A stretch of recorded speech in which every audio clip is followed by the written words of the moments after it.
The Brian was the most modern, most advanced, like 1990s, most best built space shuttle everywhere, using the best, most reusable thrusters, the best, like it didn't use tiles anymore. It did away with the tiles. It just went with like a titanium hull. It was built just like the LSF 71 or LSF-A Blackbird. The LSF-A Blackbird, by the way, the wings can come off and you can put little thruster modules on it. And the nose comes off, so you can put a thruster module on that. It's a completely autonomous spaceship, basically. You can sit up there and go,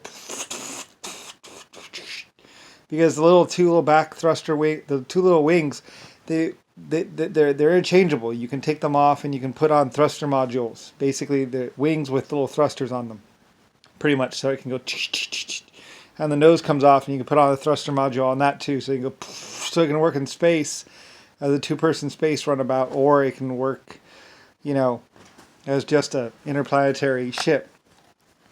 Anyway, the Brian was a ship that I invested in, that I built.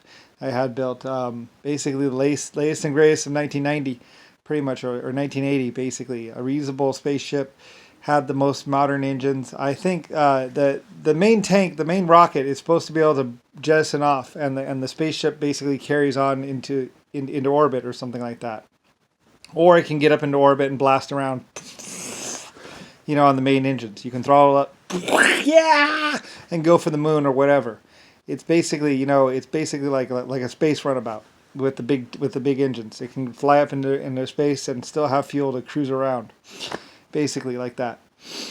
But landing it is a bit of a trick, and it's a little bit more expensive because we didn't have the landing computer. I mean, getting the main rocket engines to land. It's a problem. The rocket's supposed to land and the shuttle lands separately, basically. Was the idea, but getting that part to work really was the issue. We couldn't really get it down.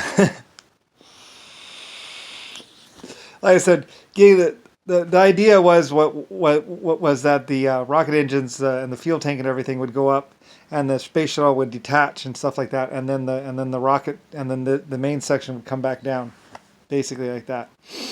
But getting it back down was an issue. We couldn't really get it back down without it being destroyed. So that's one of the reasons why we went with what's called the computer. Getting one of those things to get balanced and get down is a little bit of an issue. Very few computers can actually make those calculations and keep something like that. I mean, balancing a rocket is actually a lot harder than you might think, because it always wants to go one way or another way. Anyway, and the thrusters only angle about 20 degrees or something like that. So, like I said, when I brought the LSF down and I actually hit that mountain, I was actually doing really good.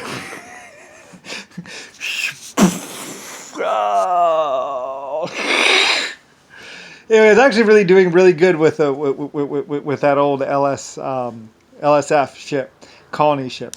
Like I said, 1,000 feet across, 1,200 feet across or so, and like 3,000 feet long or something or more.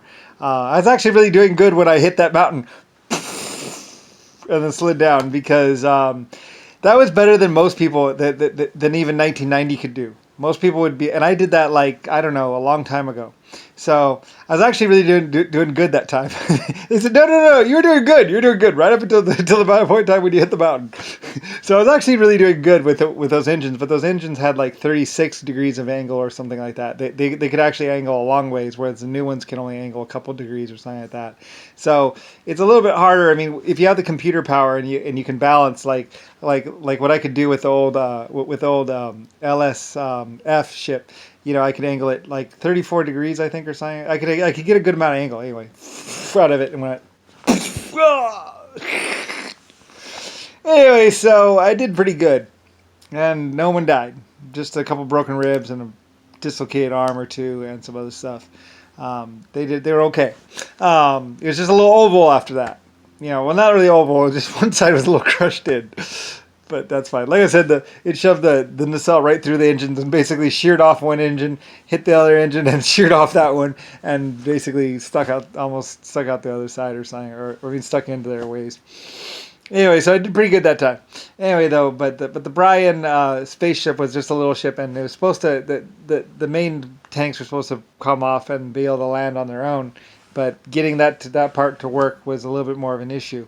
And the Brian would cruise around, and I'm a little teary-eyed because like it was the latest and greatest. Like a lot of people put their heart and soul into the Brian reusable rocket. I mean, it was a beautiful, beautiful ship, most advanced 1990. It's the best, most advanced of 1990, basically. It had everything, everything, and it was a beautiful, wonderful ship. It was reusable. You could relaunch it. You could do a lot of stuff. But anyway, though, a lot of people said, "Oh, it's okay. We knew it. We know it's better," because it was better. It was way better, way more advanced. But we sunk 200 something $billion or billion yen. But it's only money. And a lot of people said, it's only money. Fuck it. So anyway, though, but a lot of people worked really hard for all that thing. But anyway, though, and it was better. It was a lot better. So anyway, though, but they went with a slower, easier way, and I had to agree with them that maybe it was just better to use the solid rocket boosters, even if it wasn't as reliable or as safe as my other rocket ship, which was the Brian. And my name is Brian, so I put my name on it because it was better. It was better. It was the best ship of 1990 or 1980. So reusable rocket and everything. The shuttle could if you put a fuel tank inside the shuttle, it could actually get to orbit. It could fly, but it wasn't all that efficient or whatever. Anyway, you could actually just take it off. Actually, it's just that you could either hold stuff or you could hold a fuel tank. So you couldn't really do both. I mean, both shuttles were comparable ideas, and they were very advanced. And my people were very proud, and I was very proud of my people. So anyway, like I said, nothing I did, nothing my people did was ever fake. It was all real, and it worked. And it wasn't anywhere near as expensive as people thought. So anyway, a lot of people put their heart and soul into those ships. Anyway, and it could land on its own. It was a very advanced ship, and I was really proud of my people. Best of 1970, 1980. But anyway, though, a lot of people didn't want the best. They didn't want it to work. So anyway, a lot of people just wanted to. Anyway, fuck it. Anyway, though, but it was better. And I put my name on it because it was better. And I put my names on things that are real and really do work and were really that good. And for a lot of people, that was enough. The fact that I liked it. So anyway. So it only flew one time. Actually, 3 or 4 times, most, maybe. At least one time, though. Anyway, and I flew it, I think. So they let me do everything. Anyway, yeah, a lot of people didn't understand who I was or what I was or why I was. But anyway, yeah. So my people love me. So anyway, Brian. Well, I wanted to change my name, so. Anyway, yeah. A lot of people would say to the Brian. Anyway, a lot of people were rich and a lot of people were happy. A lot of people were proud of what they did. So, anyway, some justification. Anyway, in the memory of the LSF-A.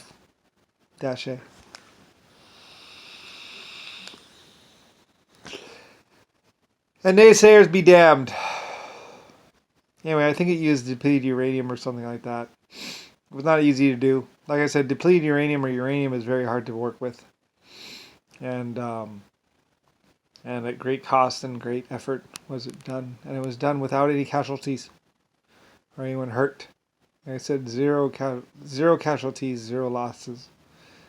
just money. But hey, you want to do something, you're gonna have to spend some money. So anyway, or something.